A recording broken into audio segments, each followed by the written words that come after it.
চাঁপাইনবাবগঞ্জ রাজশাহী জেলার লাহোর জায়েজ নয়। 6 মাসের জন্য গেছে, 3 মাসের জন্য। বাপের বাড়িতে গেলে 1 মাস থাকবে, একটাও ঠিক নয়। যেমনভাবে আমি বলেছি চাঁপাইনবাবগঞ্জ জেলার রাজশাহীর এতদা অঞ্চলের দিয়াড়ের বিবাহের শুরু থেকে শেষ পর্যন্ত একটা কাজও জায়েজ নয়, সবই হারাম। সেটা ক্ষীরকাঁচি হোক, আর বরন্থা হোক, আর আমাটা হোক, আর মাঝা খরচ হোক, আর যেটাই হোক, বিবাহের এমন কোনো কাজ নাই যেটা জায়েজ, সবই হারাম। এই যাবৎ এখন পর্যন্ত চাঁপাইনবাবগঞ্জ রাজশাহীর এইসব দিয়াড়ের এমন কোনো হুজুর আমার সামনে দাঁড়ায়নি যে বলতে পারে যে এটা ঠিক। আমি তো না করে দিয়েছি সবকে। আপনি প্রমাণ করান দেখি কিভাবে করবেন। বিবাহের বাড়ি পাঠাবেন না স্ত্রীকে, বাড়িতে থাকবে কারফুজারি, কারযুগ বলছে ফখরুদ্দিন। 7টার সময়তে ভ্যান চালক বলছে 7টা বেজে গেছে, তাড়াতাড়ি বাড়ি চলে যাবো, তাড়াতাড়ি বাড়ি চলে যাবো। কেন গো? বলে ফখরুদ্দিনের যুগ। কী যে হয়! ফখরুদ্দিন একটা বাদশাহ আছে, এক সরকার ছিল দেশে। কি সরকার ওটা? হচ্ছে সাময়িক কেয়ারটেকার সরকার। রাজশাহী মেডিকেলে ভিতরে কোনো কলার ছাল নেই, মানুষই নাই, তো কলার ছাল আসবে কি দিয়ে? মানুষই নাই। আইয়ুবের শাসন মানে কারফুজারি আছে, প্রেসিডেন্ট আইয়ুবের দেশ মানে কারফুজারি আছে। 44 ধারা, বাড়ি থেকে বের হলে ধরে নিবে। আপনার বাড়িতে 44 ধারা জারি থাকবে, তার নাম আপনি পুরুষ। কই আমাদের তো কেমন সমস্যা বুঝি না। আমাদের বাড়ি থেকে বের হলে হাত মোজা পা মোজা দিয়েই বের হয়। এখন আপনার যে কেমন কি যে ওইভাবে ঢং ঢং করে বাড়ি বেড়াচ্ছে, এখনও বসে আছে আপনার বউ, এমনি বসে আছে। আর আপনি কাপুরুষ, পরিবারটা নষ্ট করেছেন আপনি, সংসারটা ধ্বংস করেছেন আপনি। সিদ্ধান্ত পরিবর্তন করে আমার দিনী ভাই।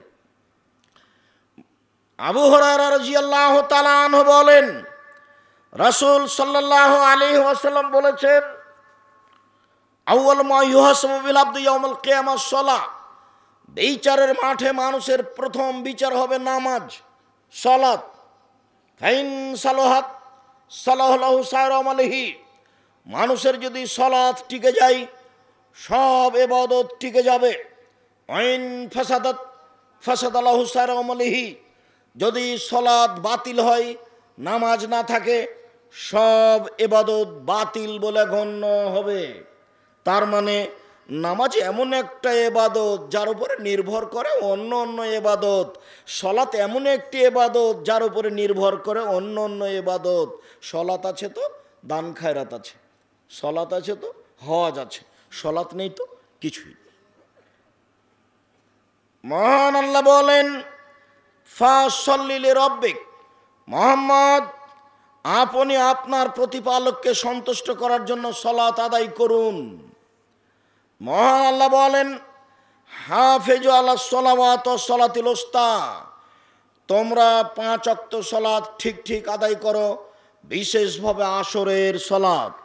সংক্ষিপ্ত বিবরণে আল্লাহ বললেন সালাত আদায় করতেই হবে যে কোনো মূল্যে। অজু করে সালাত আদায় করতে হয়, পানি নেই, তায়াম্মুম করে সালাত আদায় করতে হবে, মাটি নেই, বিনা অজুতে বিনা তায়াম্মুমে সালাত আদায় করতে হবে, করতেই হবে। কেবলার দিকে, কাবার দিকে, পশ্চিম দিকে মুখ করে নামাজ পড়তে হয়। কেবলা বোঝা যায় না, বিনা কেবলাতেই পড়তে হবে। দাঁড়িয়ে নামাজ পড়তে হয়, দাঁড়িয়ে থাকা যায় না, বসে থেকে পড়তে হবে। বসে থাকা যায় না, শুয়ে থেকে সালাত আদায় করতে হবে। পরিষ্কার কাপড় পরে সালাত আদায় করতে হয়, পরিষ্কার কাপড় নেই, যেই কাপড়ে পেশাব পায়খানা লেগে আছে সেই কাপড় পরেই সালাত আদায় করতে হবে যে কোনো মূল্যে। পরিষ্কার অপরিষ্কার কোনো কাপড়ই নেই, আপনি উলঙ্গ অবস্থায় আছেন, এই উলঙ্গ অবস্থাতেই সালাত আদায় করতে হবে। এই ছেলে, কিছুক্ষণ অপেক্ষা করবেন। আমিও আলোচনার, যদিও লম্বা আলোচনা, তবু আমি শেষের দিকে আসছি। আপনি আপনার ব্যস্ততা আমাকে দেখাবেন না দয়া করে। 4-5 বছর থেকে ঝুলছেন শুধু খালি আমাকে এখানে নিয়ে আসার জন্য। 4-5 বছর থেকে ঝোলার পরে এসেছি, তবু আবার কখন আসবো, আসার যা গতি, যদিচ আমি দিয়াড়ের মানুষ, তবু এসব গতি এখন আর আমি গ্রহণ করতে পারি না। আপনার সাথে আমার দূরত্বের কিছু নেই, আপনাকে আমি ভালোবাসি, কিন্তু এই পরিবেশে আমার কাছে আসার মতো পরিবেশ নাই, যার কারণে আমি আপনারটা ভালোবাসা থাকলেও কমি মাদ্রাসাকে আমি ভালোবাসলেও আসতে পারি না। যেমন ওই রাত্রে মোটর সাইকেলের পিছনে চড়ে আসা, এটা আমার কাছে আমার গতির মধ্যে পছন্দ নয় এখন। তো এক সময় তো এটা হেঁটে আসা আমার কাছে ছিল সহজ, যার কারণে অল্প সময় বসে থাকাটাকে আপনি মনে করবেন যে জীবনের একটা বিশাল পাওয়া। পেশাব পায়খানা লাগলে একটু দেরি করেন। আর আমি তো আর এইসব জুলেখার কাহিনী বলতে আসিনি যে আপনি বাদাম কিনবেন আর খাবেন আর এইসব জুলেখার কাহিনী শুনবেন। যা বক্তব্য বলেছি এটা আপনার জন্যই বলেছি, মরা পর্যন্ত মনে রাখবেন। যে কোনো মূল্যে নামাজ পড়তে হবে, কোনো পথ নেই, কাপড়ই নেই, উলঙ্গ হয়ে আছে তবুও পড়তে হবে। 2, যারা সালাত আদায় করে না তারা কেমন? রাসূল সাল্লাল্লাহু আলাইহি সাল্লাম বললেন, মান তারাকা সালাত মুতাআম্মিদান ফাকাত কাফারা। কেউ যদি ইচ্ছাকৃত নামাজ না পড়ে তাহলে সে কাফের। রাসূল সাল্লাল্লাহু আলাইহি সাল্লাম বলেন, বাইনাল আবদি ওয়া বাইনাল কুফরি তারকুস সালাহ। মুসলমান এবং কাফের মধ্যে পার্থক্য হচ্ছে নামাজ ছেড়ে দেওয়া, নামাজ পড়ে না, ও কাফের। আসহাবু মুহাম্মাদিন সাল্লাল্লাহু আলাইহি সাল্লাম লা ইয়ারাউনা তারকুহু কুফরুন গায়রা সালাহ। মুহাম্মদ সাল্লাল্লাহু আলাইহি সাল্লামের সঙ্গী সাথীরা এই 5 ওয়াক্ত নামাজ না পড়লে কাফের মনে করতেন, অন্য কিছু ছেড়ে দিলে কাফের মনে করতেন না। রোজা ছেড়ে দিয়েছে তো মনে করতেন না যে এটা কাফের হয়ে গেছে। যাকাত দেয়নি তো মনে করতেন যে এ পাপ করেছে, তবে কাফের হয়ে গেছে এটা বলতেন না। রাসূলের সাহাবেগণ মনে করতেন কেউ যদি নামাজ ছেড়ে দিয়েছে তো কাফের হয়ে গেছে। তাহলে সালাত ছেড়ে দিলে কাফের হয়ে যায়, এই কথা মুহাম্মদ সাল্লাল্লাহু আলাইহি সাল্লাম বলেন। এবার সালাত আদায় করে কিন্তু রাসূলের পদ্ধতিতে করে না। এই বাক্যটার সাথে আর একটু বাক্য বলে নি, সালাত আদায় না করলে মানুষ কাফের হয়ে যায়। বুখারী মুসলিমের এক হাদিসে এসেছে, রাসূল সাল্লাল্লাহু আলাইহি সাল্লাম বলছেন, উমিরতু আন উকাতিলা সাথে ইয়াকুলু লা ইলাহা ইল্লাল্লাহ ওয়া ইকিমুস সালাহ। আমি মানুষের সাথে যুদ্ধ চালিয়ে যাব যতক্ষণ পর্যন্ত লা ইলাহা ইল্লাল্লাহ না বলছে এবং সালাত আদায় না করছে। সালাত আদায় না করলে আমি তাকে পিটিয়ে সালাত আদায় করাবো। বুখারী মুসলিমের হাদিস এইভাবে বুঝাই। তো এই হাদিসের ভিত্তিতে ইমাম আহমদ বিন হাম্বল বলেছেন, কেউ যদি নামাজ না পড়ে তাহলে তাকে কুরবানি করতে হবে, জবাই করে দিতে হবে, হত্যা করতে হবে। ইমাম আবু হানিফা রাহিমাহুল্লাহ বলছেন, কেউ যদি নামাজ না পড়ে তাহলে তাকে জেলখানায় বন্দি করে পিটিয়ে পড়াতে হবে। আরবি বিদ্বানেরা এখন বলছেন যে স্বামী যদি নামাজ পড়ে স্ত্রী যদি না পড়ে তো বিবাহটা নেই, বিবাহ কেটে গেছে, ওদের সংসার এখন এমনিতে আছে। যে না, একজন তো নামাজ পড়ে একজন তো পড়ে না, বিবাহটা নেই, বাতিল হয়ে গেছে। চেয়ারম্যানও লাগে না, মেম্বারও লাগে না, খাতা কলমও লাগে না, বিবাহ এমনিতেই নেই। শুধু তাই বলছেন না, আরও বলছেন যে কোনো বেনামাজি মারা গেলে ওর কবর মুসলমানের কবরস্থানে হবে না, ওকে ফেলে দিতে হবে শ্মশান ঘাটে। হিন্দু মারা গেলে যেখানে ফেলে দেয় সেখানে দিতে হবে। এই কথাই কলমে লিখেছেন আরবি বিদ্বানেরা। তাহলে আপনি এখন বুঝেন আপনার নামাজের অবস্থা। এই ছেলাই, তুমি এসেছো এখানে নামাজ পড়ো, বলো আজ থেকে সালাত আদায় করবো ইনশাআল্লাহ। কথা ভালো করে শুনতে পাওনি মনে হয়। বাইরে গিয়ে চা খাচ্ছ নাকি? বাইরে ওখানে চায়ের ওখানে আড্ডা পিটছ? ওই সাহস কি করে আসলো? আজকের পর থেকে নামাজ ছাড়বেন না। মানুষের জীবনে যেটা সবচেয়ে জরুরি কাজ, মানুষের জীবনে এর চেয়ে কোনো জরুরি কাজ পৃথিবীতে নেই, সেটা হলো নামাজ। মানুষের জীবনে দ্বিতীয় জরুরি কাজ হলো হালাল রুজি। ভুলেও কোনো দিন, এখন তো আর জমি জায়গার ক্লিয়ার হয়ে গেছে, ধান গাঁটছেন কাটছেন। এক সময় তো ধান মাপার কাটার সময় তো জমি মাপতে হতো, ধান বোনার সময় তো জমি মাপতে হতো। তা আমার মাঝে মধ্যে খুব ধোকা হয় যে আপনি যখন কাটার সময়তে ফাঁড়ি দিচ্ছিলেন তো মাঝামাঝিতে একটা ধানের থোপ পড়েছিল, তো ওটা আপনি কোন দিকে করেছিলেন? ফাঁড়িটা আপনি দিচ্ছিলেন, ধান কাটবো তো ফাঁড়ি দিয়ে দুদিকে একটু চাপা নাও, তো মাঝামাঝিতে একটা থোপ পড়েছে, ওটা কি করেছেন? ওটা নিজের দিকে করেছেন। এখন কি হবে? ওটা তো মানুষের হক নষ্ট, খুব জটিল জিনিস। শহীদ হয়ে গেলে সব পাপ ক্ষমা হয়ে যায়, কিন্তু ঋণ মানুষের সাথে যেটা জড়িত পাপ সেটা ক্ষমা হয় না। খুব কঠিন জিনিস, যার জন্য এখন যতদিন এরকম ঘটেছে, জমি জায়গা যদি কারো দখল করে থাকেন ছেড়ে দেন, দরকার নাই। ছেলে মেয়ে নিয়ে এইসব সম্পদ উপার্জন করে কালকে কেউ সাথ দেবে না, মরলে একেবারে বিশাল ব্যাপার, কেউ সাথ দেবে না।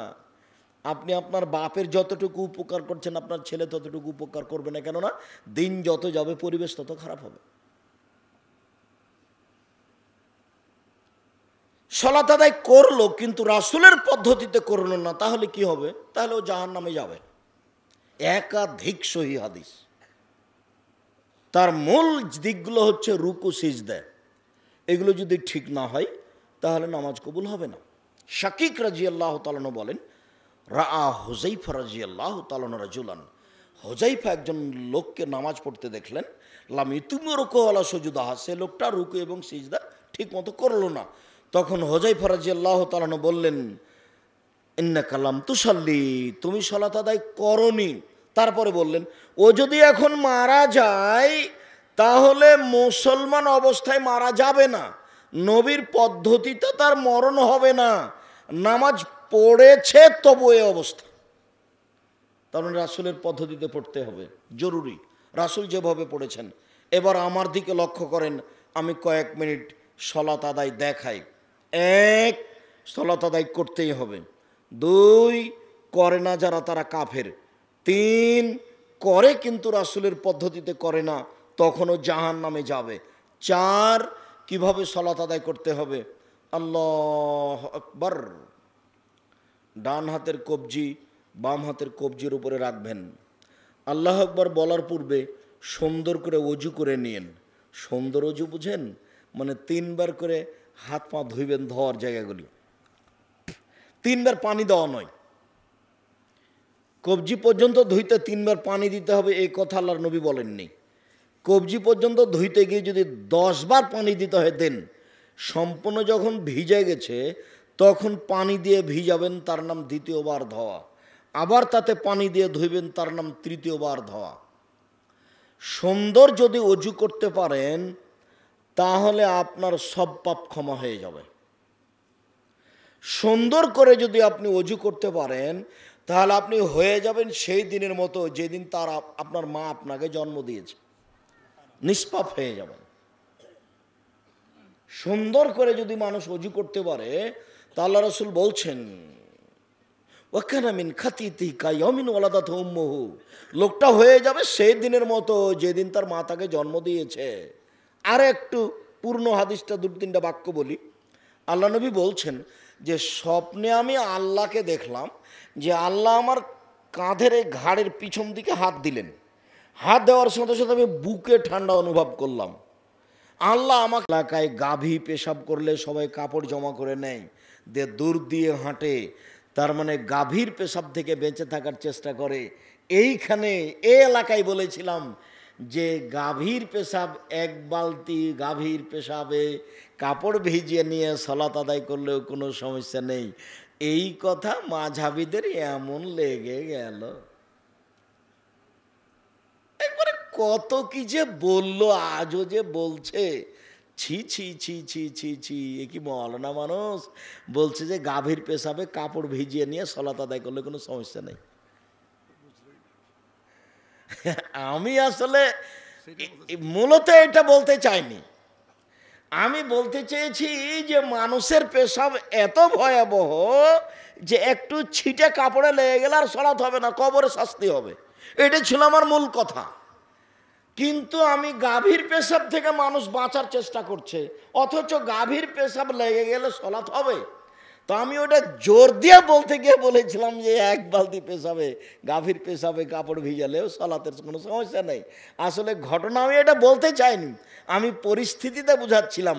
বলার সময়তে এই কথা যে তারা এইভাবে ধরে নিবে তা আমি কোনোদিন বুঝতে পারিনি। এখন যখন আমি সিলেট সুনামগঞ্জ কোর্টে উঠলাম, ওই যে 5,000 কোটি টাকা জরিমানা আমার ওপরে। কেন? আমি রবীন্দ্র ঠাকুরের অপমান করেছি, রবীন্দ্রনাথ ঠাকুরকে। কেন? আমি নজরুল ইসলামকে অপমান করেছি। তো আমার উপরে কিসের মামলা হয়েছে? মানহানির মামলা। মানহানি হয়েছে। কিভাবে? আমি বললাম যে ঠাকুর বলেছে ওমা তোমার আকাশ তোমার বাতাস।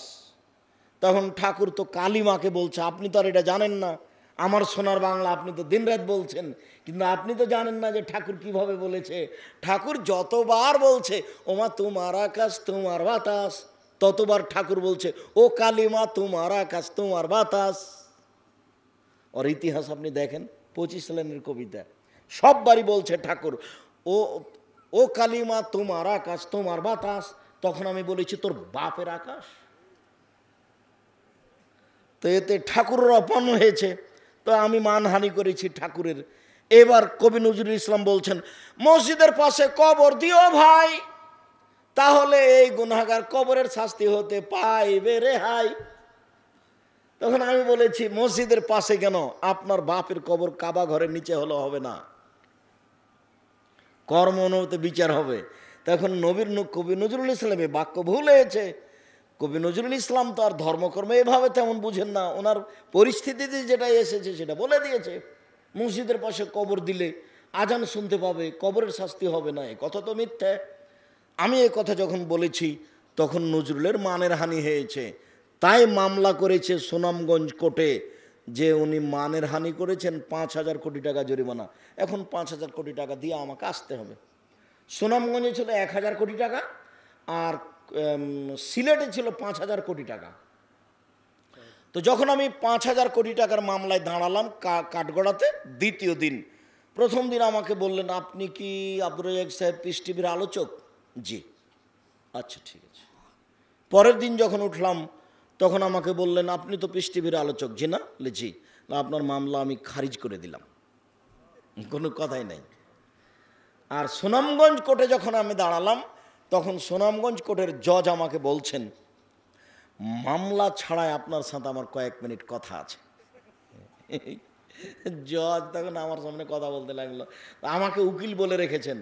শোনেন, চিরদিন কিন্তু আপনি আমার নেতা, আজকে আমি উকিল বলছি আমি হচ্ছে আপনার নেতা, আমি কথা না বলা পর্যন্ত আপনি মুখ খুলবেন না। হাকিম মানে কি, জজ মানে কি, ওদের হুকুম ক্ষমতা অনেক বেশি, যেটা বলে দিবে সেটাই ফাইনাল, আপনি মুখ খুলবেন না, ও যাই বলুক।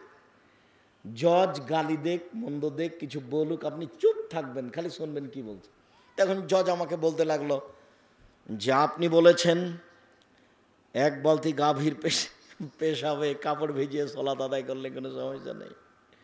আপনি বলেছেন মোহাম্মদ সাল্লাল্লাহু আলাইহি ওয়াসাল্লাম তার স্ত্রীকে নিয়ে গোসল করছিলেন, তাদের পরনে কোনো কাপড় ছিল না। আমি কিন্তু বলেছি যে বিবরণে বোঝা যায় তাদের পরনে, উভয়ের পরনে কাপড় ছিল না। আমার ভাষাটা ছিল এরকম, বিবরণে বোঝা যায়। আব্দুল্লাহ জাহাঙ্গীর রাহিমাহুল্লাহ বলছেন যে স্বামী স্ত্রী ঘেরা জায়গায় উভয়ই উলঙ্গ অবস্থায় গোসল করতে পারে, ওর কথাটা স্পষ্ট আছে, কিন্তু ওইটা কারো চোখে পড়েনি। এইটা নিয়ে এমন লেগে গেল একবারে, একটার পর একটা 14 মিনিট জজ আমার সাথে কথা বললেন। তো আমার বক্তব্য নিয়ে কথা বললেন, তো বুঝলাম যে আমার বক্তব্য মুখস্থ আছে তার। তারপর বললেন যে আপনি যে এই কারণে এখানে এসেছেন আমার মনে হয় না, আমার মনে হয় অন্য কোনো কারণ আছে যার কারণে আপনি এই এতে কোর্টে কাঠগড়ায় উঠেছেন। তো আপনার আমি জামিন মঞ্জুর করলাম। এই উকিল, কেউ তার সাথে কথা বলবেন না, তাকে কেউ বিরক্ত করতে পারবেন না। ওনার ভিতরে মান সম্মান আছে আমার ব্যাপারে, এইটা বুঝলাম, কিন্তু তার কিছু কষ্ট আছে এসব কথাই। আসলে কথা সত্য, কিন্তু ও নিজেও মাঝাবি মানুষ। কথা সত্য হলে কি হবে, কিন্তু ও তো মাঝাবি, ও তো বুঝলো যে এগুলো সত্য নয়। ছি ছি ছি ছি, এটা কথা হলো নাকি? মোহাম্মদ সাল্লাল্লাহু আলাইহি ওয়াসাল্লাম তার স্ত্রীকে নিয়ে উলঙ্গ অবস্থায় গোসল করছে, তার মানে এই কথা খুব খারাপ লেগেছে তার কাছে। অথচ সহিহ ইবনে হিব্বানের সহিহ হাদিস, ঘেরা গোসলখানা থাকলে সেটা পারিবারিক ব্যাপার, তাতে অজুরও কোনো সমস্যা হয় না। আপনি অজু করার পরে খালি হয়ে আপনি গোসল করলেন, গোসলখানায় গোসল ঘেরা আছে, তখন কোনো সমস্যা নেই, অজুও নষ্ট হবে না। তো যাই হোক, ঘটনাটা আমার মনে পড়লো যে আমি বক্তব্যটা এখানে দিয়েছিলাম। এই কথায় এখনও কত কঠিন হয়ে ঘুরে বেড়াচ্ছে, অথচ আমি এটা বলতে চাইনি যে এক বালতি গরুর পেশাবে কাপড় ভিজিয়ে সলাৎ চলবে। মূলত এটা কথা ছিল না, মূলত কথা ছিল চাঁপাইনবাবগঞ্জের মহিলারা, আমাদের দেশের মহিলারা বাড়ির পিছন দিকে গিয়ে সমতল জমিতে পেশাব করতে বসে। পেশাব যে ছিটে এসে কাপড়ে লাগছে, গায়ে লাগছে, এটার কি হবে? এটা খুব ভয়াবহ। এটা ছিল মূল কথা। তো পেশাব পায়খানা শেষে পানি দিয়ে পবিত্রতা অর্জন করুন। সবার বাড়িতে পায়খানা থাকতে হবে, ইট দিয়ে হোক আর চটছালা দিয়ে হোক, যেটাই হোক না কেন। সেদিন যেটা বলে গেছি আজকে বলছি, আপনার বাড়িতে আপনি 24 ঘন্টার মধ্যে বাড়িতে টয়লেট পায়খানা বানাবেন। আপনাকে বলছি, এই চলাই তোমাকে বলছি, তোমার মা যেন আর কোনো দিন গুড়হাতে গিয়ে পেশাব পায়খানা না করে, বাড়ির পিছনে গিয়ে এরকম ফাঁকা জায়গায় সমতল জমিতে যেন পেশাব না করে। তুমি তোমার মায়ের জন্য পেশাব করার একটা জায়গা ঠিক করে দিবা। তোমার মায়ের মান সম্মান রক্ষা করার চেষ্টা তুমি করো, তোমাকেই করতে হবে। তোমার বাপ বুঝেনি, তুমি বুঝো। আর মোহর তোমার বাপ দেয়নি, তুমি দিয়ে দিবা। তোমার মায়ের যে মোহর বাঁধা আছে, চাঁপাইনবাবগঞ্জে মোহর মানে কিছুই না।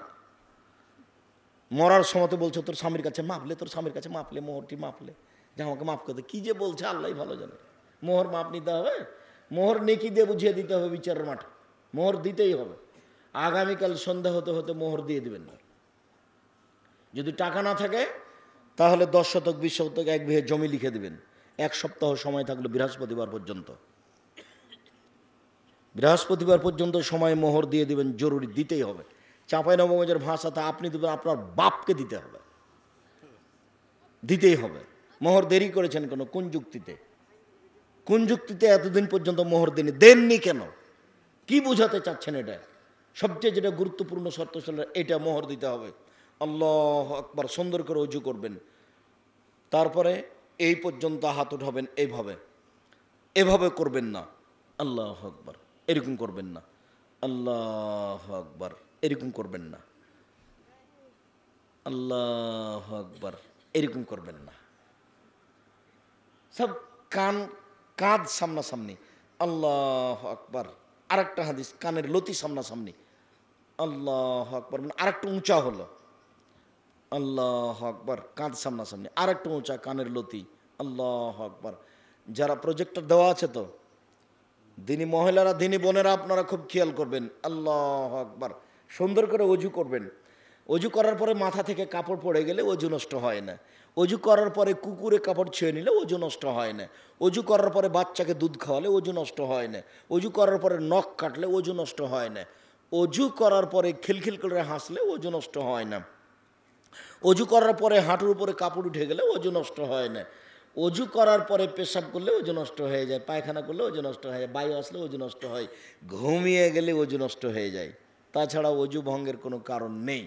সুন্দর করে অজু করে এভাবে আল্লাহু আকবার। আর মহিলার বৈঠকেরও কথা মিথ্যা। মহিলা বৈঠকে বলেছে, বুবু যখন নামাজে দাঁড়াবা বুবু, তখন 2 পায়ের গোড়ালিকে জমা করে রাখিও বুবু। যে 2 পায়ের গোড়ালি ফাঁকা রাখো বুবু, তাহলে লজ্জা স্থানের যোগাযোগ বুবু মাটির সাথে হবে, মাটি অভিশাপ করবে। বুবুর সব কথাই নাকি বোখারিতে আছে। 2 পায়ের মধ্যে ফাঁকা রাখবেন, শরীরের ভারসাম্য বজায় রেখে যতটুকু ফাঁকা রাখা লাগে। শরীরে ঠিকভাবে দাঁড়ান, ঠিকভাবে দাঁড়াতে 2 পায়ের মাঝে যতটুকু ফাঁকা ততটুকু আল্লাহু আকবার বলে ডান হাতের কবজি বাম হাতের কবজির উপরে রাখবেন, তারপরে বুকের উপর রাখবেন। বুকের উপরে রেখে যেটা সানা আছে সেটা খুব গুরুত্বপূর্ণ আছে, পড়েন আল্লাহুম্মা বা'id বাইনি ওয়া বাইনা খাতায়ায়া কামা বা'adta বাইনাল মাশরিক ওয়াল মাগরিব। আল্লাহ তুমি আমাকে আর আমার পাপকে অত দূরত্বে রাখো, পূর্ব এবং পশ্চিমকে তুমি যত দূরত্বে রেখেছো, পাপ যেন আমার কাছে না আসতে পারে। আল্লাহুম্মা আগসিল খাতায়ায়া বিল আল্লাহুম্মা নাক্কিনি মিনাল খাতায়া কামা ইয়ানাক্কা সাবুল আবিজ মিনাদ দানাস। আল্লাহ তুমি আমার পাপকে ধুয়ে ফেলে দাও, যেমনভাবে সাদা কাপড়কে ময়লা থেকে ধুয়ে পরিষ্কার করা হয়। আল্লাহুম্মা আগসিল খাতায়ায়া বিল মাই ওয়া সালজি ওয়াল বারাদ।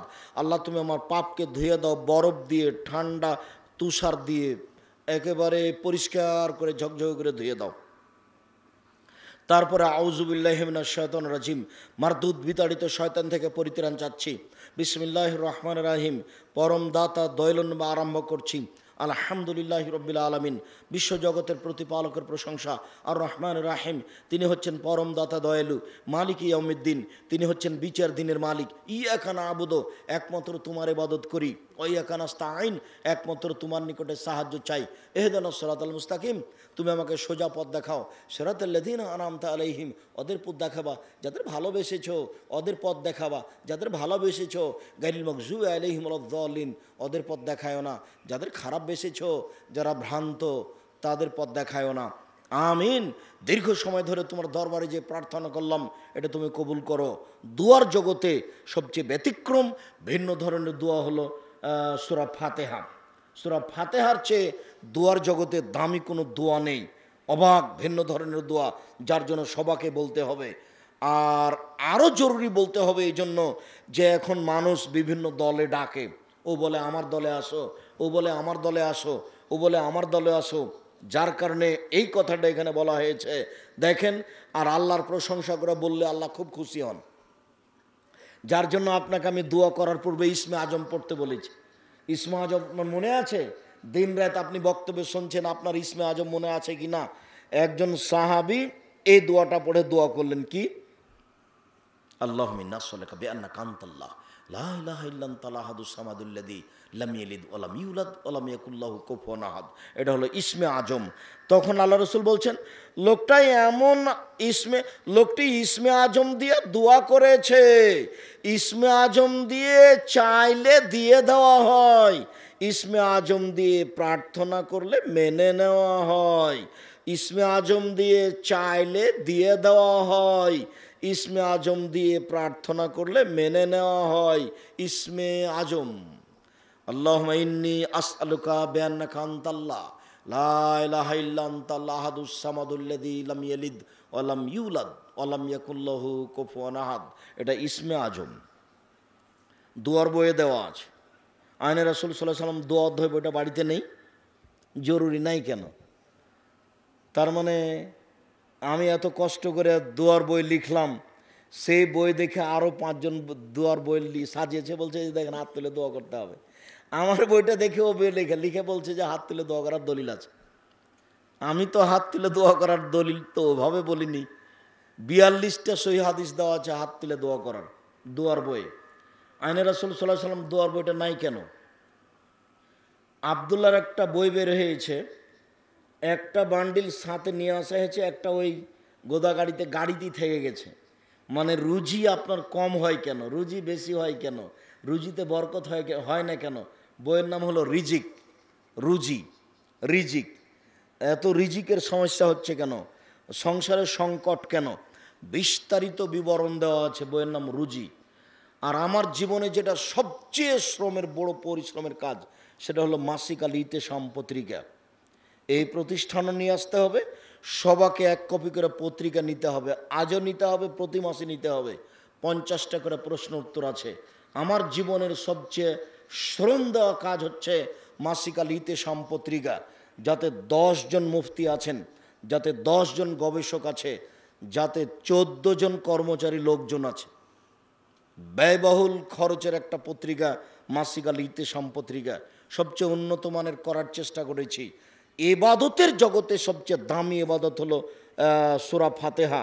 আল্লাহর প্রশংসা করে দোয়া করলে আল্লাহ খুব কবুল করেন। দেখেন প্রশংসা, সমস্ত প্রশংসা তোমার, বিচার দিনের মালিক, পরমদাতা দয়ালু তুমি, বিচার দিনের মালিক তুমি, একমাত্র তোমারই ইবাদত করি, একমাত্র তোমার কাছে সাহায্য চাই। তুমি আমার একটা কথা শোনো, তুমি আমার একটা কথা শোনো, ইহদিনাস সিরাতাল মুস্তাকিম, তুমি আমাকে সোজা পথ দেখাও। ওরা বলছে এই দল করো, ওরা বলছে এই দল করো। আবুল আলা মওদুদি রাহিমাহুল্লাহ বলেন, তোমরা রাজপথে আসো, আমি কোন পথে যাই, আমাকে সোজা পথ দেখাও। এই হলো সূরা ফাতিহা। তারপর অন্য একটা সূরা, তারপর আপনি রুকুতে যাবেন। এক খেলে আমার দিকে চেয়ে থাকেন 2 মিনিট। রুকুতে যাওয়ার সময় হাতটা এই পর্যন্ত উঠাবেন, তারপর রুকুতে গিয়ে আঙ্গুল খুলে খুলে হাঁটুকে একবারে চেপে ধরে থাকবেন, পিঠের হাড়টা লম্বা হয়ে থাকবে, উঁচুও হবে না নিচুও হবে না, কোমর থেকে সামনের ওজন হাতের উপরে থাকবে। সুবহান রব্বিল আজিম বলবেন। আরও দোয়া আছে, একবারে সোজা করে রাখবেন পিঠে, রডের মতো করে আঙ্গুল খুলে খুলে রাখবেন, মাথাটা এভাবে রাখবেন না, মাথাটা এভাবে নিচু করবেন না। একাধিক সহিহ হাদিস। তারপরে উঠলেন, সামি আল্লাহু লিমান হামিদা রাব্বানা লাকাল হামদ হামদান কাসিরান তাইয়িবান মুবারাকান ফি, দাঁড়িয়ে থেকে যাবেন, দোয়া পড়বেন হাত ছেড়ে দিয়ে, হাত আর বুকে বাঁধবেন না, দাঁড়িয়ে থেকে যাবেন। এরপরে সিজদায় চলেন, 7 হাড়ের উপরে সিজদা করতে বলা হয়েছে। নাক কপাল 1, 2 হাত 3, 2 হাঁটু 5, 2 পায়ের বৃদ্ধাঙ্গুল 7, আর পাটা এইভাবে জমা হয়ে থাকবে। আয়েশা রাদিয়াল্লাহু তাআলা আনহা বলেন, আমি একবার বিছানায় দেখছি আল্লাহ নবী নেই, তো কই আল্লাহ নবী, কই আল্লাহ নবী, আমি অন্ধকার ঘরে হাত দিয়ে খুঁজছি, খুঁজতে খুঁজতে দেখলাম যে আমার হাতের তলায়, হাতের এই তালুটা রাসূলের 2 পায়ের পাতার উপরে গিয়ে পড়লো, পেটে গিয়ে পড়লো। পায়ের পেট হচ্ছে পায়ের যেটা মাটিতে ঠেকে না, সেটা হলো পায়ের পেট। তো রাসূলের পা দুটি এইভাবে খাড়ো হয়েছিল, আমার হাতটা গিয়ে 2 পায়ের পেটের উপরে পড়েছে। তার মানে সিজদার সময় পা দুটি জমা ধরে থাকবে, বৃদ্ধাঙ্গুল সহ গোড়ালি সহ এভাবে জমা থাকবে। আর মাথাটা 8-10 আঙ্গুল আগিয়ে রাখবেন, হাতকে এভাবে উঁচু রাখবেন যেন পেটের নিচ দিয়ে ছাগলের বাচ্চা পার হতে পারে। পুরুষ নারী একই হুকুম।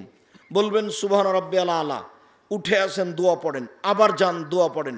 এ হলো 1 রেকাত। এভাবে আর 1 রেকাত। 2 রেকাতের যদি আত্তাহিয়াতুর বৈঠক হয় তাহলে বাম পায়ের পাতার উপরে বসবেন, ডান পা খাড়ো করে রাখবেন। যদি সালামের বৈঠক হয় তাহলে আমার দিকে দেখেন, আঙ্গুলগুলি জমা জমা করে হাঁটুর উপরে রাখবেন, আর ডান হাতের কনিষ্ঠ আঙ্গুল আগে 2টা আঙ্গুল জমা করবেন, কুঁড়ে আঙ্গুল এবং তার পরেরটা জমা করেন তো দেখি। এই ছেলে ঘুমাচ্ছ কেন? জমা করো, আগে 2টা জমা করো। আপনি দিনই বোন, আপনাকে বলছি, এই মেয়ে এদিকে শোনো, এভাবে আঙ্গুল 2টা জমা করো। তারপর 3য় আঙ্গুলের নখের উপরে বৃদ্ধাঙ্গুলের পেটটা রাখেন, তারপর হাঁটুর উপরে রেখে দেন। এই বৃদ্ধাঙ্গুলের পরের আঙ্গুলটা অবিরাম নড়বে। ইল্লাল্লাহর সময়তে একবার নড়াতে হবে এই কথা ঠিক নয়, মিথ্যা। অবিরাম নড়বে, যতবার নড়াচ্ছেন ততবার শয়তানকে আঘাত করছেন। আত্তাহিয়াত, দুরুদ, দুআয়ে মাসুরা। তারপরে আমার একটা পরামর্শ, বলেন তো সেটা কি? রব্বির হামহুমা কামা রাব্বায়ানি সাগীরা। কোনোদিন ভুলবেন না, হে আমার প্রতিপালক, তুমি আমার বাপ মাকে দেখো, বাল্য অবস্থা আমাকে যেভাবে দেখেছিল। সম্মানিত দিনী ভাই বোন, আরও দোয়া যেটা মুখস্থ আছে পড়বেন, এখন সব দোয়া পড়তে পারেন। তারপর আসসালামু আলাইকুম রহমতুল্লাহ, আসসালামু আলাইকুম রহমতুল্লাহ। এখন যা আছে তার জিকির, তাসবিহ তাহলিল, জিকির, আজকার। হাত তুলে দোয়া করা ব্যক্তিগত ব্যাপার, যখন ইচ্ছে তখন করবেন। জরুরি কথা, 1, যে কোনো মূল্যে 5 ওয়াক্ত সালাত আদায় করতে হবে। উপদেশ, নসিহত 4টে, জরুরি কথা, নসিহত 4টে। 1, 5 ওয়াক্ত সালাত আদায় করতে হবে। 2, হালাল রুজি খেতে হবে। 3, প্রত্যেক দিন কোরআন মাজিদ তেলাওয়াত করতে হবে, অন্তত সূরা ইখলাস। 4, 2 জন যেখানে বসে আছে সেখানে বসতে পাবেন না। এই ছেলে, তোমাকে বলছি, 2 জন যেখানে বসে আছে সেখানে বসতে পাবা না। কেন? ওখানে বদনাম হচ্ছে, বা একটু পরে বদনাম শুরু হবে। তুমি ওখানে বসিও না, বসে গল্পই করবে না। জরুরি প্রয়োজন ছাড়া বাড়ির বাইরেই যাবা না। আর আজকের জন্য আর একটা উপদেশ থাকলো 5, আজ থেকে আপনার বাড়িতে 44 ধারা জারি থাকবে 24 ঘন্টা। ছেলে মেয়ে কেউ বাইরে যেতে পাবে না। চোখ যেভাবে ঘুরে বউ সেভাবে চলে, তার নাম ক্ষমতা। চোখ যেভাবে ঘুরে বউ সেভাবে চলে, তার নাম ক্ষমতা। এই বাড়িতে আপনার কঠোরতা আজ থেকে চালু। 5টা উপদেশ, 5 নাম্বারটা আপনার জন্য থাকলো। স্বাভাবিকভাবে 4টে থাকে। 1, 5 ওয়াক্ত সালাত। 2, হালাল রুজি। 3, কোরআন তেলাওয়াত। 4, জরুরি প্রয়োজন ছাড়া কোথাও যাওয়া হবে না। 2 জন যেখানে বসে আছে সেখানে বসা হবে না।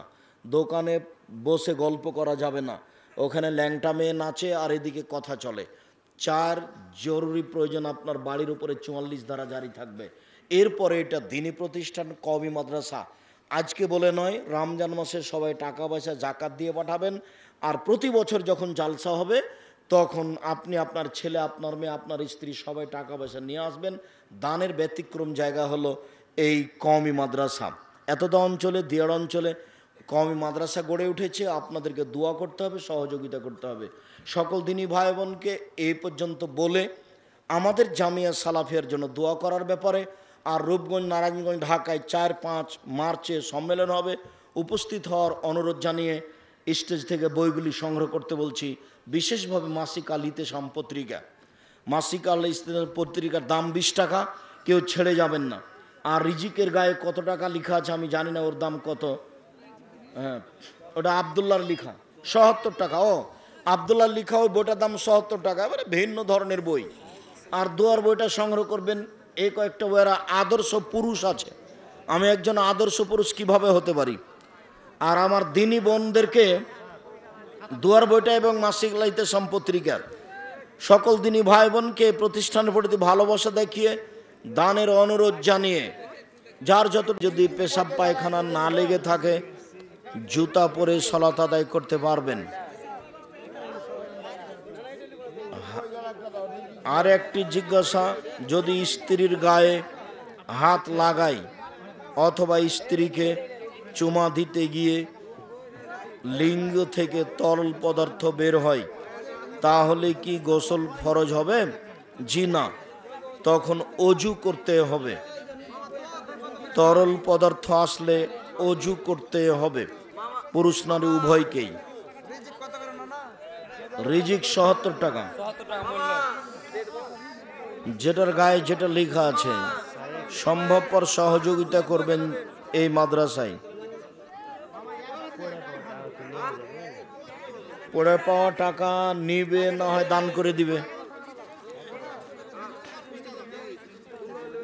আপনি 1996 সালে ঢাকা গিয়েছিলেন। এক বিতর্কিত বৈঠকে সভাপতি ছিলেন আবু তাহের বর্ধমানী। আবু তাহের বর্ধমানী কেন বলেছিলেন গোল আলু খেতে হবে, এর দলিল কোথায়? আবু তাহের বর্ধমানী সভাপতি হিসাবে বললেন যে সব জায়গাতে হাত তুলে দোয়া করার প্রমাণ থাকতে হবে, তো নামাজের পরে সবাই মিলে হাত তুলে দোয়ার প্রমাণ দেখান। তখন উনি বললেন যে গোল আলু খেতে হবে, তার প্রমাণ দেখান। তখন আব্দুল সাত্তার ত্রিশালী সাহেব বললেন ভাত খেতে হবে, তার দলিল দেন তাহলে। তখন উনি বলেছিলেন চুপ থাক বেয়াদব। আমার মনে হচ্ছিল যে হয়তো আবু তাহের বর্ধমানী বয়সে বড়। আপনি মুফতি কাজী ইব্রাহিমকে কেন দেখতে পারেন না? মুফতি কাজী ইব্রাহিমকে তো আমি দাওয়াত দিই, দেখতে পারি না মানে এটা আবার কোন কথা? কাজী সাহেবের ফতোয়ার সাথে আমাদের ফতোয়ার মিল নাই, এটা ভিন্ন কথা। হতেই পারে, অমিল তো হতেই পারে, সবার ফতোয়া একই হবে।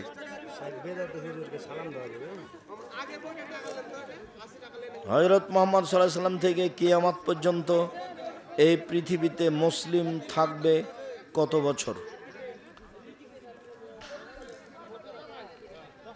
তাগুত মানে কি বুঝিয়ে বলবেন? তাগুত মানে শয়তান, তাগুত মানে মূর্তি, তাগুত মানে কোরআন হাদিস বিরোধী শাসক। আপনারা যে আহলে হাদিস দাবি করেন তো ভাস্কর্য সম্পর্কে আপনাদের আন্দোলন কই? আন্দোলন আমি ফের কবে করি? ভাস্কর্য না জায়েজ, ও তো আমি চিরদিন বলেছি। বক্তব্য তো কঠোরভাবে আছে, তুমি ঘুরছে দেখছো। তুমি আমার মতো একটা বক্তব্য দিয়েছো নাকি সেটা দেখো বেটা, বা তোমার হুজুর দিয়েছে নাকি? আমার বক্তব্য তো আছে 24 ঘন্টায় মূর্তি ভেঙে দিতে হবে। তুমি এই বোকামি কথা আমাকে দেখায় না। মূর্তি ভেঙে দেওয়ার বক্তব্য আমার চেয়ে এদেশের মাটিতে কারো কঠিন আছে নাকি সেটা দেখো। সারা বিশ্বে একই দিনে একই দিনে সম ও ঈদ করা যাবে কি? জি না। তা কি আর হয়? কত ঘন্টা আগে পিছে সূর্য ডুবে উঠে, একদিনে হবে না। যারা করছে ভুল করছে। রাষ্ট্রীয় শিরককে শিরক মনে করবে তারা কি? শিরক মনে করবে না তারা কি? তারা মুশরিক। যে আল্লাহ সালাত, সম, হজ, যাকাত ফরজ করেছেন, সে আল্লাহ জেহাদও ফরজ করেছেন। হ্যাঁ, জেহাদ তো বুখারীর হাদিস, কোরআন মাজিদের আয়াত। তোমার জেহাদ নয়, তোমার তো মাথাতে গোবর ঢুকে আছে। তুমি তো রাতের অন্ধকারে মানুষকে মারতে চাও, সেটা তোমার জেহাদ। তোমার নেতাকে তো 12 বছর পড়াতে চেয়েছি, তোমার নেতা নিয়ে আসো আগে। লাইলাতুল কাদর একটা না দুইটা? আর লাইলাতুল কাদর একটাই হলে সারা বিশ্বে সম ও ঈদ হবে একই দিনে। তুমি কি আল্লাহর ক্ষমতাকে নিজের মতো মনে করলে? তুমি মনে বুঝলে যে আমি যে বুঝলাম যে আজকে রাত আর আজকে দিন, তার নাম রাত দিন? মাথাতে কিচ্ছু নাই। আল্লাহর ক্ষমতাকে নিজের মতো বুঝলে হবে? এই ছেলে, আল্লাহ যে সপ্তম আকাশ থেকে নিচে নেমে আসেন, তো আল্লাহ তো সবচেয়ে বড়, তো নেমে আসেন কিভাবে বলো দেখি? তুমি যে বললে যে আমাদের যেদিন লাইলাতুল কাদর সেদিন সারা পৃথিবীতে লাইলাতুল কাদর, তাই তুমি একদিনে সিয়াম পালন করা দেখাচ্ছ। তোমার হুজুরেরও বুদ্ধি কম, তোমারও কম। রুকু পেলে রাকাত হবে কি? জি, রুকুই রাকাত। আসসালামু আলাইকুম।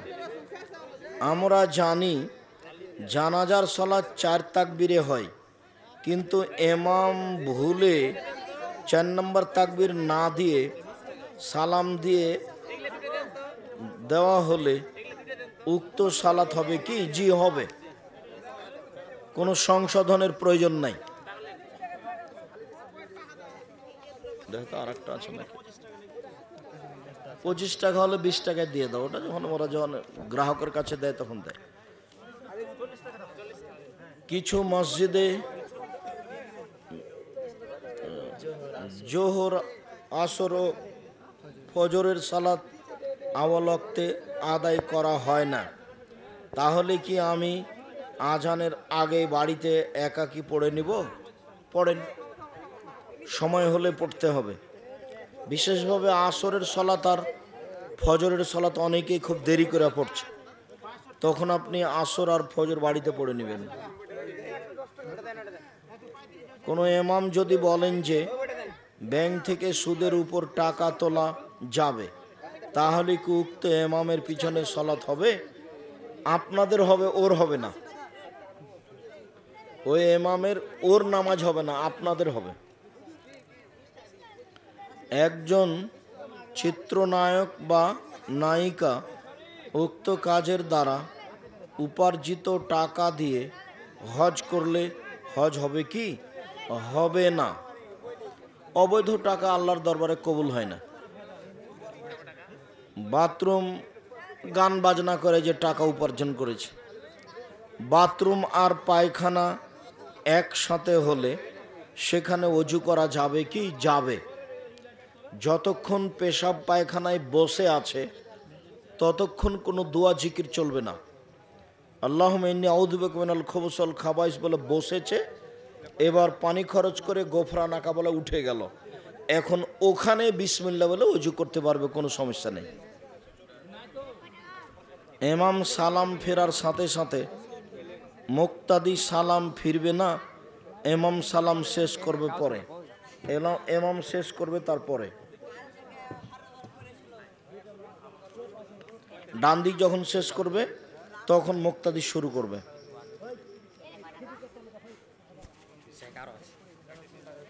আরো আছে। এখন কি জুমার সালাত 1টা 10 মিনিটে পড়া? 1টা 10 মিনিট বলে তো কোনো কথা নেই। 12টা 10, 15, 20 এরকম সময় শুরু হবে। 1টা 10 বা 1টা বাজতেই কম আছে, এরকম সময়ে পড়লেই হবে, সমস্যা নেই। 1টা 10, 15-তে সমস্যা নেই। নাকি একজন বলছে যে আরবিতে রাতের স্বপ্ন দেখে, এটা কোনো আছে আর কোনো ব্যাখ্যা ট্যাখ্যা বা স্বপ্নের কোনো ওরকম ব্যাখ্যা নেই, স্বপ্ন স্বপ্নই। খারাপ লাগলে কাউকে বলবে না, আর খুব ভালো লাগলে কাউকে বলতে পারে। নাভির নিচে হাত বাঁধলে সালাত হবে কি? নিয়মিত বাঁধলে হবে না, রাসূলকে অপমান করা হলো।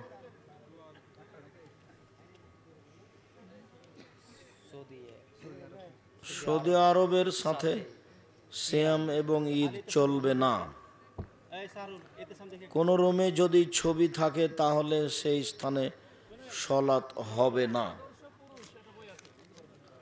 ফজরের সালাতের সুন্নতের পরে দাখিলা সালাত আদায় করা যাবে? জি না। যে সালাতের পূর্বে সুন্নাত আছে সেই সালাতের পূর্বে দাখিলা সালাত আদায় করতে হবে না। আমার বৈধ রুজি সম্পর্কে, বৈধ রুজি বলতে যেমন তামাকের ব্যবসায় লিপ্ত মানুষ, তামাক নেশাজাত দ্রব্য, তামাকের ব্যবসা অবৈধ, লোকের জমি দখল করে আছে সেটা উপার্জন অবৈধ, ব্ল্যাক করে খাচ্ছে সেটা উপার্জন অবৈধ, ফাঁকি দিয়ে উপার্জন করছে সেটা উপার্জন অবৈধ, সুদ খায় সেটা উপার্জন অবৈধ, ঘুষ দেয় সেটা উপার্জন অবৈধ, সুদ দিয়ে ঘুষ দিয়ে চাকরি নেয় সেটা উপার্জন অবৈধ। শুক্রিয়া, জাযাকুমুল্লাহ খায়ের। মাসিক আল ইতিসাম পত্রিকা সবাই রাখবেন, 20 টাকা বড় কথা নয়, এখন রেখে সব সময় যোগাযোগ রাখবেন পত্রিকার সাথে। 12 মাস নেওয়ার চেষ্টা করবেন, প্রতি মাসে 50 টাকার প্রশ্ন উত্তর দেওয়া হয়। দাদু সম্পর্কে আমাদের দেশে যেটা সেটাই ঠিক আছে, দাদু মানে দাদুই, ওটা আরবি আল জাদ্দ, তার সাথে ওইভাবে মজাক করা যাবে না। তবে দাদুকে ভাই বলতে পারে, কেননা দাদু ভাইয়ের স্থানে ব্যবহার হয়েছে। সম্মানে দাদা হলো বাপের স্থানে, দাদু ভাই, দাদু আর ভাইয়ে তেমন পার্থক্য নেই। আমাদের দেশে দাদাকে ভাই বলা যাবে না, পোতাকে ভাই বলে ডাকা যাবে না, এসব হিসাব বাতিল, বলা যাবে। তবে পুতিনকে যেভাবে মজাক করে এভাবে মজাক করা হবে না। পুতিন হচ্ছে মেয়ের স্থানে, দাদা হচ্ছে বাপের স্থানে, সম্মান দিতে হবে, মূল্যায়ন করে কথা বলতে হবে। শুক্রিয়া। আল্লাহ তুমি আমাদের এই প্রতিষ্ঠানকে কবুল করো।